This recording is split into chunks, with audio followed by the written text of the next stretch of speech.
started by picking out some scrap pieces of wood I had. These pieces are 3 centimeters wide, and in total I had 3 meters. So I'm measuring out 30 centimeters, and the idea is to get 10 strips, which when I put them all together would give me a 30 centimeter square. I cut all the pieces to length with my miter saw.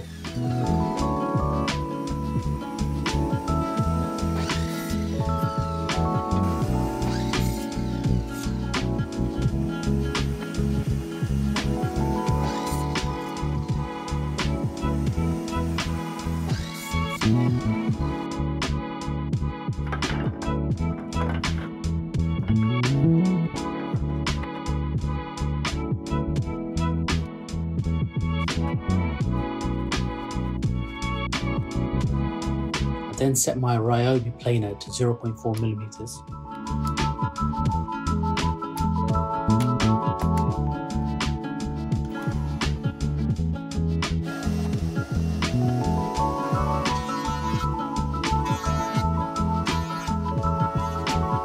And flatten down the 2 opposite faces of each piece.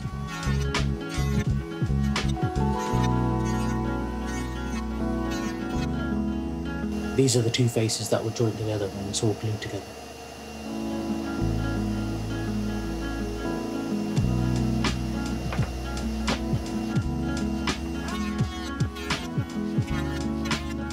I found that creating a T-shape with a spare piece of wood kept the one that I was planing in place.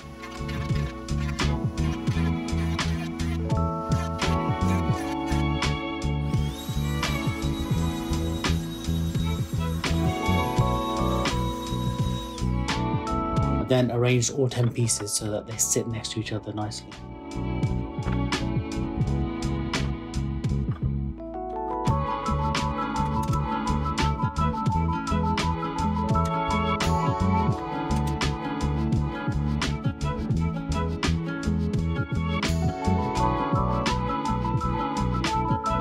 I applied glue to one edge of each of the strips, and then glued them with the good side facing down against the bar clamps.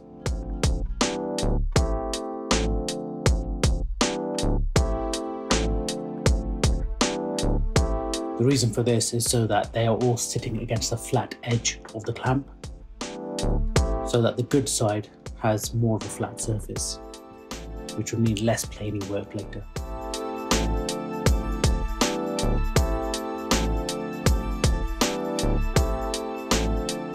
Cleaned up some of the squeeze out of glue. Should have waited till it dried a bit, because it was starting to make a bit of a mess.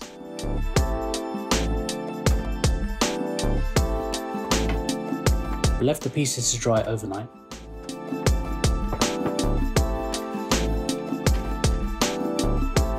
And then the next day I scraped off any hard glue with a chisel.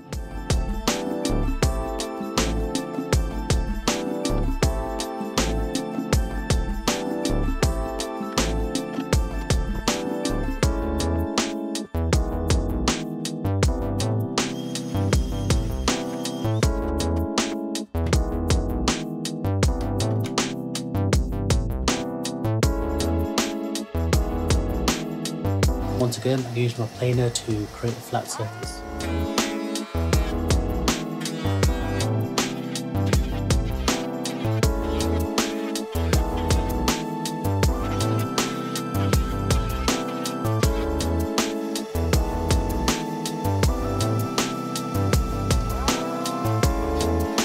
I only did a light pass on the backside.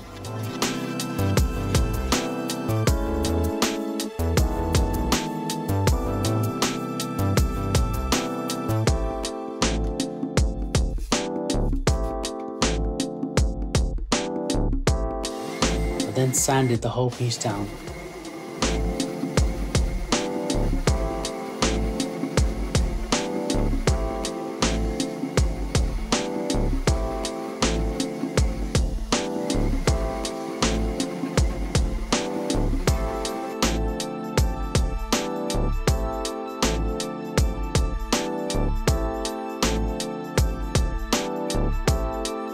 gave me a fairly good finish, but as you can see there's still some deep grooves left in by my planer. Luckily most of this will be trimmed off on the final piece. I marked the center point by measuring the two diagonals.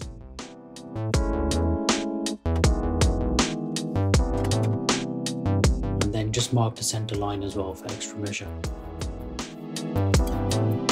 I didn't actually need this line for anything in the end.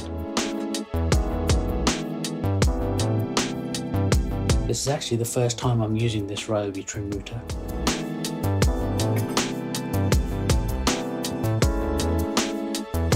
I started by finding a piece of wood which is the same size as the base plate.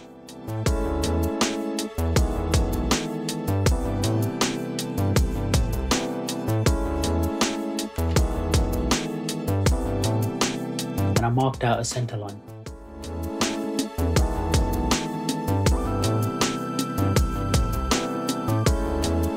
I then removed the base plate from the router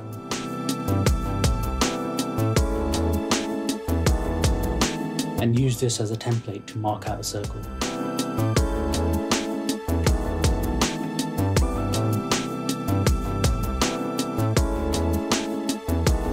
I'm using a 35mm Forstner bit here.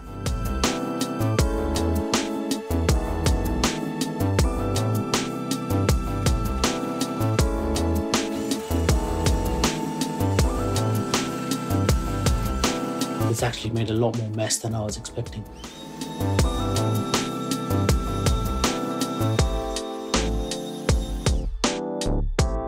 I then covered the router base in double-sided tape.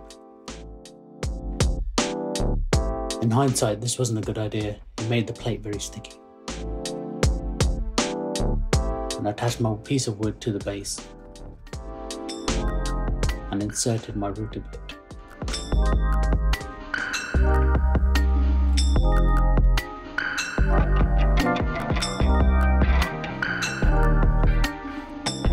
I measured 5 inches from the outside of the blade, which would then be the radius of the circle that I'm cutting.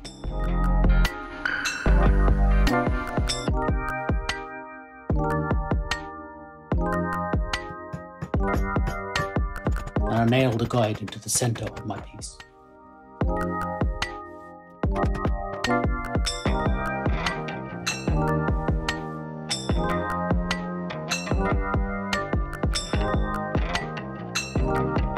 Clamped everything down to the table to make it more secure and made sure that the router would spin freely.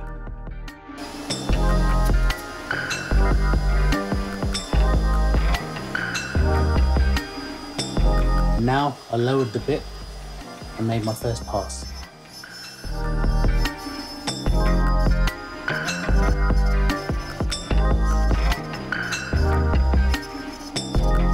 After the first pass, I lowered the bit further and gradually worked my way to the full depth of my router bit.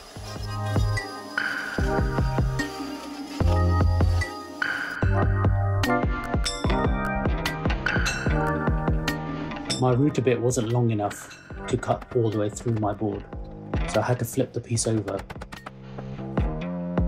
and attempt to attach my circle guide to the center of the backside to make the final cut.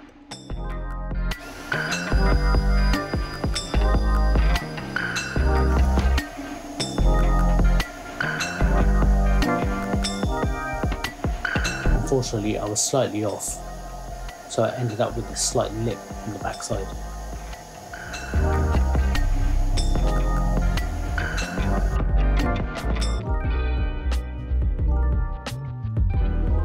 I then use a flush trim bit to trim off that excess lip on the backside.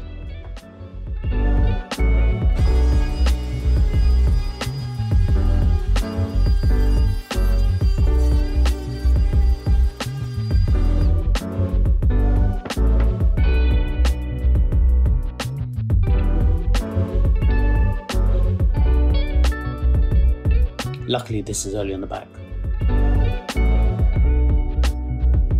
The front was fine. And now I use a round over bit to round over the edges on the front and the back.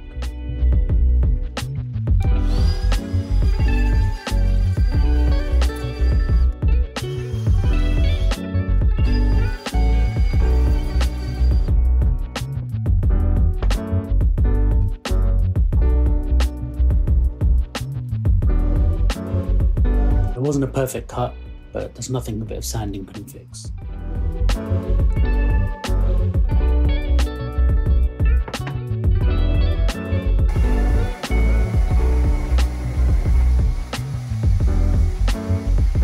Once again, I sanded with 80 grit sandpaper.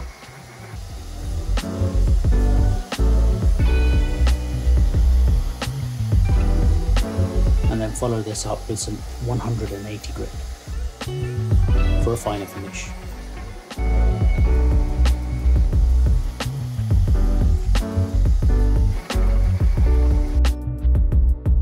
I'm going to be staining with some light oak.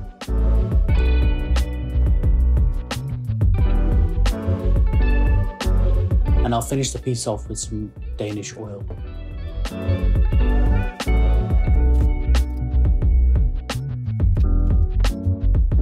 Started by masking off a small section of the circle.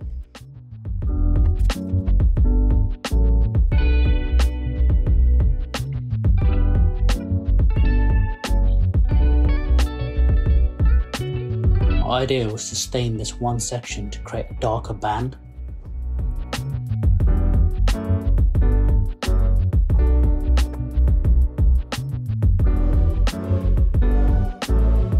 I applied a coat of the stain and then came back about 5 minutes later to wipe off the excess.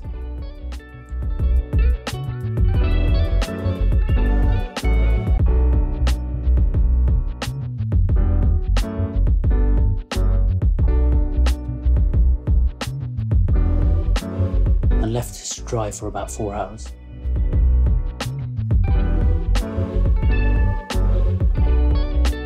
As you can see though, the light oak stain wasn't dark enough and it's hardly noticeable. So I wasn't too happy about the end result.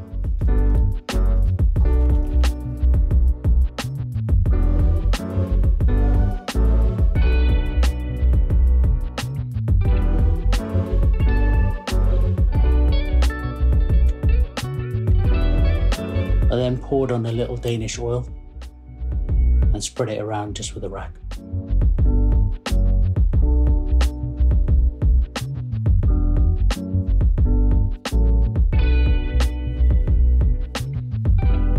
Again, I left this to dry for about 4 hours. I'm using this quartz clock movement which I purchased from Amazon. It has quite a long shaft because the thickness of the piece is it's just under an inch. This was the longest clock movement shaft I could find. Started by checking what the width of the shaft was and finding a suitable draw piece.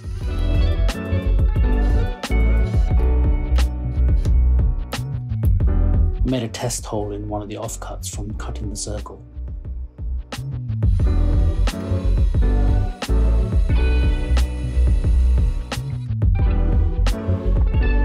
I was afraid this would be the issue. The shaft still wasn't long enough, so I need to recess the clock movement in the back of the clock. So onto the final piece now. I've drilled a hole for the shaft.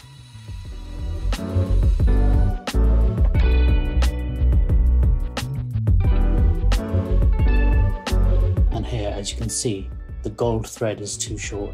It doesn't show through. Put some masking tape on the clock to show where 12 o'clock position would be. And then use this to line up my clock movement.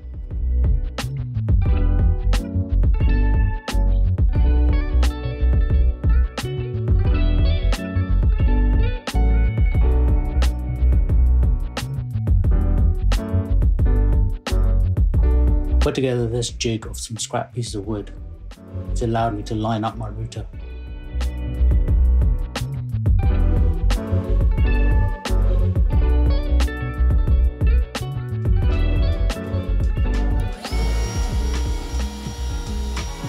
I set my router depth to about 5mm and then cut out a recess for the clock movement to sit in.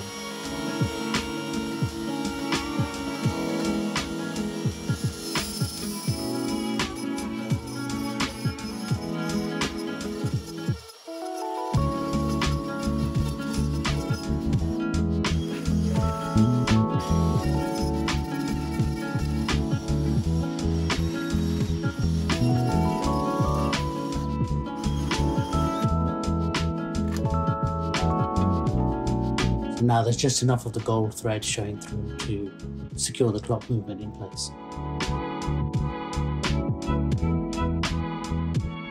Because the recess was a little big, I decided to glue the clock movement in place with some epoxy.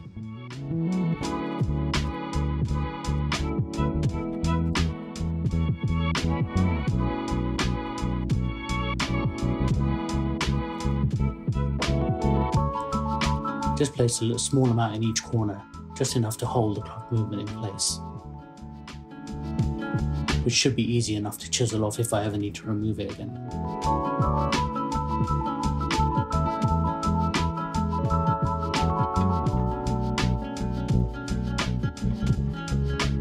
It says it dries in 5 minutes, but I put a weight on top and left it for a few hours, just to be sure.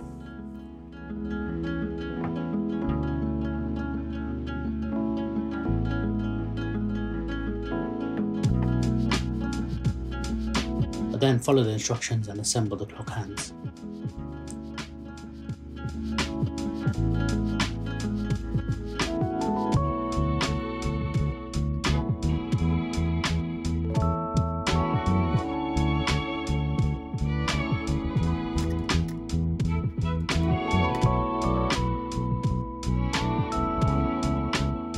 And here's the final piece.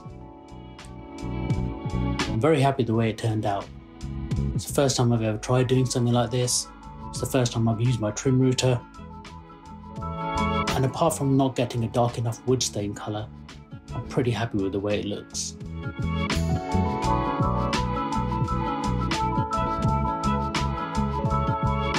If you enjoyed this video, please hit the subscribe button and hit the notification bell if you want to be notified of future projects, and I'll catch you in the next one. Thanks for watching.